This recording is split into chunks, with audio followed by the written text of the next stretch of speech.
പ്രിയമുള്ളവരെ, തിരുവനന്തപുരം ജില്ലയിൽ കടുത്ത മത്സരം നടക്കുവാൻ സാധ്യതയുള്ള മറ്റൊരു നിയമസഭാ നിയോജകമണ്ഡലത്തിലെ സ്ഥാനാർത്ഥി ചിത്രവും പൂർണ്ണമാവുകയാണ്. ബി.ജെ.പിയും LDFും അവരുടെ സ്ഥാനാർത്ഥികളെ ഔദ്യോഗികമായി തന്നെ പ്രഖ്യാപിച്ചിട്ടുണ്ട്. UDFിൻ്റെ സ്ഥാനാർത്ഥി ആരാണ് എന്ന് ചിത്രം വ്യക്തമാകുകയാണ്. പക്ഷേ മുന്നണി ഔദ്യോഗികമായി പ്രഖ്യാപിച്ചിട്ടില്ല. ചിറയൻകീഴാണ് ആ നിയമസഭാ നിയോജകമണ്ഡലം. BJP അവരുടെ സംസ്ഥാനത്തെ തന്നെ സ്റ്റാർ കാൻഡിഡേറ്റിൽ ഒരാളായ തിരുവനന്തപുരം കോർപ്പറേഷനിലെ ഡെപ്യൂട്ടി മേയർ ആശാനാഥിനെ ആ മണ്ഡലത്തിൽ മത്സരിപ്പിക്കുന്നു. കോൺഗ്രസിൻ്റെ സംസ്ഥാനത്തെ ഏറ്റവും ജനകീയ മുഖം, ഏറ്റവും ഗ്ലാമറായിട്ടുള്ള വനിതാ സ്ഥാനാർത്ഥി രമ്യ ഹരിദാസിനെ ആ മണ്ഡലത്തിൽ മത്സരിപ്പിക്കുന്നു എന്ന വാർത്തയാണ് ഏറ്റവും പ്രധാനമായി നിങ്ങളുമായിട്ട് പങ്കുവയ്ക്കാനുള്ളത്. CPMനെ സംബന്ധിച്ച് CPMനല്ല ആ മണ്ഡലം, CPIക്കാണ് സ്ഥാനാർത്ഥി നിർണ്ണയിക്കുവാനുള്ള അവകാശം. CPI സ്ഥാനാർത്ഥിയായി എഴുത്തുകാരൻ കൂടിയുമായ മണ്ഡലത്തിൽ നിറഞ്ഞു നിൽക്കുന്ന മനോജ് ഇടമന മത്സരിക്കും എന്ന ചിത്രം പൂർത്തിയാവുകയാണ്.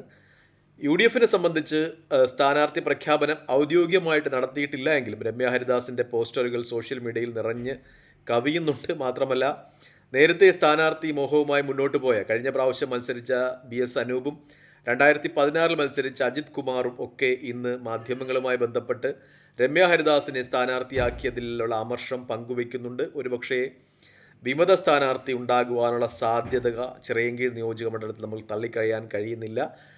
തിരുവനന്തപുരം ജില്ലയ്ക്കകത്തുള്ള ദളിത് കോൺഗ്രസിലെ നേതാക്കന്മാർ രമ്യ ഹരിദാസിനെ സ്ഥാനാർത്ഥിയാക്കിയതിൽ വൈമനസ്യം പ്രകടിപ്പിക്കുന്നുണ്ട്. ഒരുപക്ഷെ അവരെല്ലാ നിയമസഭാ നിയോജക മണ്ഡലത്തിലും റിബൽ സ്ഥാനാർത്ഥികളെ നിർത്തിയേക്കാം എന്ന രീതിയിലുള്ള ചില സൂചനകളും ഒക്കെ വരുന്നുണ്ട്. എന്തായാലും അതുമായി ബന്ധപ്പെട്ട് കൂടുതൽ വിവരങ്ങൾ പുറത്തു വരുവാനിരിക്കുന്നേ ഉള്ളൂ.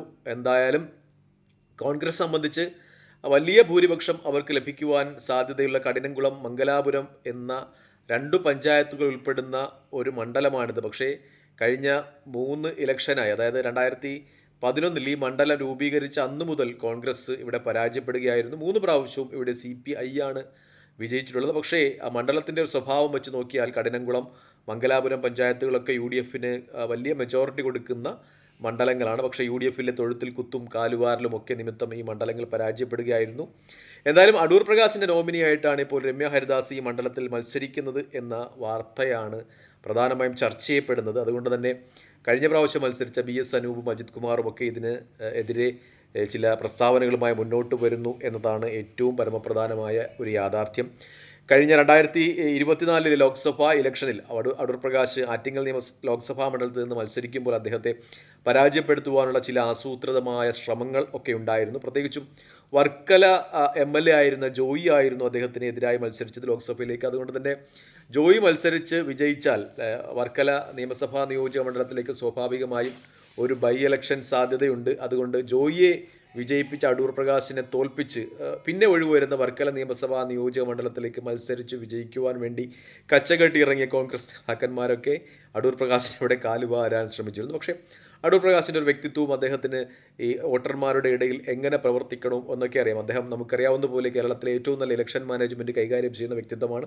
അദ്ദേഹത്തിൻ്റെ ഒരു മികവിൻ്റെ ഫലമായിട്ട് അവിടെ മത്സരിച്ച് വിജയിച്ചു എന്നതാണ് യാഥാർത്ഥ്യം. പ്രത്യേകിച്ചും കോൺഗ്രസിൻ്റെ സംഘടനാ ദൗർബല്യം ഏറ്റവും മോശമായ മണ്ഡലങ്ങളിൽ ഒന്നാണിത്. പക്ഷേ കഴിഞ്ഞ പ്രാവശ്യത്തെ പോലെ തന്നെ കുതികാൽ വെട്ടും അതുപോലെ ഈ പാരയും ഒന്നുമില്ലെങ്കിൽ കോൺഗ്രസ്സിന് വിജയിച്ചു വരുവാൻ പറ്റുന്ന രീതിയിൽ ജനകീയ അടിത്തറയുണ്ട് എന്ന് തന്നെയാണ് ഏറ്റവും പരമപ്രധാനമായ യാഥാർത്ഥ്യം. അതുകൊണ്ടായിരിക്കാം ഒരുപക്ഷെ അടൂർ പ്രകാശ് മണ്ഡലത്തിൽ ഉള്ള ആർക്കെങ്കിലും സീറ്റ് കൊടുത്താൽ സീറ്റ് കിട്ടാത്ത മണ്ഡലത്തിലുള്ള മറ്റു നേതാക്കന്മാർ പാര വെച്ച് തോൽപ്പിക്കും എന്ന് തിരിച്ചറിയാവുന്നതുകൊണ്ടായിരിക്കാം അദ്ദേഹം കോഴിക്കോട്ട് നിന്ന് രമ്യ ഹരിദാസിനെ ഇപ്പോൾ മണ്ഡലത്തിൽ കൊണ്ടുവന്ന് മത്സരിപ്പിക്കുന്നത് എന്ന നിഗമനങ്ങളും ഒക്കെ നടക്കുന്നു എന്നതാണ് ഏറ്റവും വലിയ യാഥാർത്ഥ്യം ഈ മണ്ഡലത്തെ സംബന്ധിച്ച്. രമ്യ ഹരിദാസ് എന്നൊരു കാൻഡിഡേറ്റിൻ്റെ ഒരു അവലോകനം നടത്തുകയാണെങ്കിൽ 2019 1,58,000 പരം വോട്ടുകൾക്ക് വിജയിച്ച ആലത്തൂരിൽ അവർ 2024 K രാധാകൃഷ്ണനോട് 20,000 പരം വോട്ടുകൾക്ക് പരാജയപ്പെടുന്നു. രാധാകൃഷ്ണൻ ജനകീയനാണ് എന്ന ഒരു വാദഗതിയൊക്കെ നമുക്ക് ഉന്നയിക്കാം. കാരണം നേരത്തെ പരാജയപ്പെടുത്തിയ ബിജുവിനെ അപേക്ഷിച്ച് നോക്കുകയാണെങ്കിൽ രാധാകൃഷ്ണൻ വലിയ ജനകീയനാണ്. മാത്രമല്ല പരാജയപ്പെട്ടുവെങ്കിലും ചിറ്റൂർ, നെന്മാറ, വടക്കാഞ്ചേരി മുതലായ നിയമസഭാ നിയോജക മണ്ഡലങ്ങളിൽ രമ്യ ഹരിദാസിന് ലീഡ് നേടുവാൻ കഴിഞ്ഞിരുന്നു എന്നൊരു പ്രത്യേകതയുമുണ്ട്. പിന്നെ അതിനുശേഷം അവർ ചേലക്കരയിൽ നിന്ന് ബൈ ഇലക്ഷനിൽ മത്സരിക്കുന്നുണ്ട്. അപ്പോൾ അവിടെ 2021 39,400 വോട്ടുകൾക്ക് വിജയിച്ച ആ മണ്ഡലത്തിൻ്റെ ഭൂരിപക്ഷം അവർക്ക് 12,201 വോട്ടുകളായി കുറയ്ക്കുവാനും കഴിയുന്നുണ്ട്.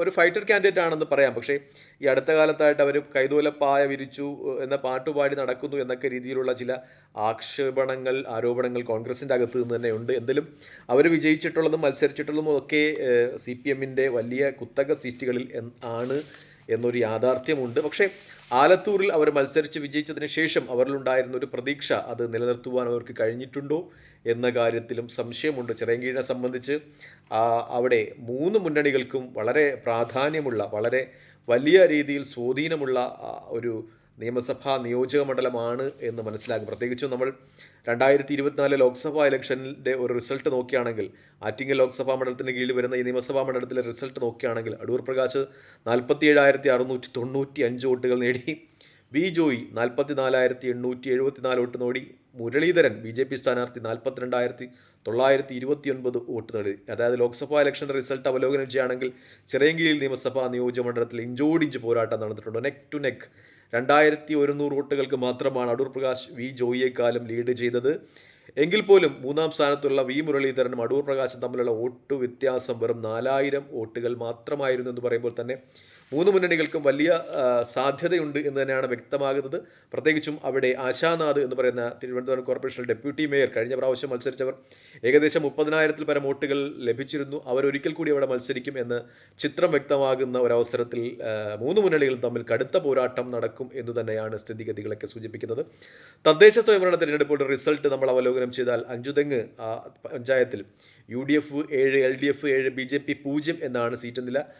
ടോസിൽ പിന്നെ കോൺഗ്രസ് അധികാരത്തിൽ വന്നു. ചിറയൻകീഴ് പഞ്ചായത്തിൽ 5 UDF, 12 LDF, 2 BJP. കടയ്ക്കാവൂരിൽ 4 UDF, 9 LDF, 4 BJP.